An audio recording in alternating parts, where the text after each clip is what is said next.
Mitchell Stark என்னதான் ஆச்சுன்னு தெரியலங்க அவருக்கு. எஸ் 24 கோடிக்கு மேல கொடுத்து அவர் எடுத்துட்டாங்க. That's and all it's fine. கண்டிப்பா அவருக்கு அந்த ஒரு ப்ரெஷர் இருக்கும். இவ்வளவு கோடி கொடுத்து எடுத்திருக்காங்க. ஸோ எக்ஸ்பெக்டேஷன்ஸ் அதிகமா இருக்கும். இனிஷியல் 4 மேட்சஸ்ல கொஞ்சம் திணறினாரு. பட் நடுவில் ஒரு 2 விக்கெட்ஸ் எடுத்தாரு. திருப்பி திணறினாரு. திருப்பி ஒரு 3 விக்கெட்ஸ் எடுத்தாரு. ஓகே, நம்மளுக்கு என்ன தோணுச்சு, ஓகே ஸ்டார்க் வந்து ஃபார்முக்கு வருவார் போல இருக்கு அப்படின்ற மாதிரி நம்ம எக்ஸ்பெக்ட் பண்ணோம். அதை விட ஈடன் கார்டன்ஸ்ல அந்த கண்டிஷன்ஸ்ல ஸ்டார்க் வில் பி சோ எஃபெக்டிவ்ன்ற மாதிரி தான் நம்ம இனிஷியலா நினைச்சோம். பட் அவர் வந்து பாத்தீங்கன்னா நிஜமாவே மேட்ச் போக போக ரொம்ப கஷ்டப்படுறாருங்க.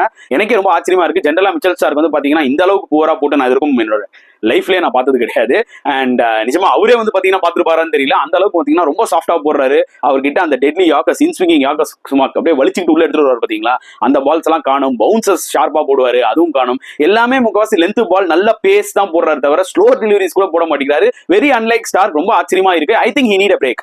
எனக்கு தெரிஞ்சு கேகே ஸ்மார்ட்டா என்ன பண்ணலாம், ஒரு 2-3 மேட்சஸ் அவருக்கு பிரேக் கொடுத்துட்டு அதுக்கப்புறம் அவர் கம்பேக் கொடுக்கலாம். ஃப்ரெஷ் மைண்டோட வரும்போது ஹி கேன் பி எஃபெக்டிவ். அதான் நான் சொல்லுவேன். ஸ்டில் நான் ஸ்டார்க்கை ரூல் அவுட் பண்ண மாட்டேன். But he needs a break. அதான் என்னோட ஒரு பாயிண்ட் ஆஃப் வியூ.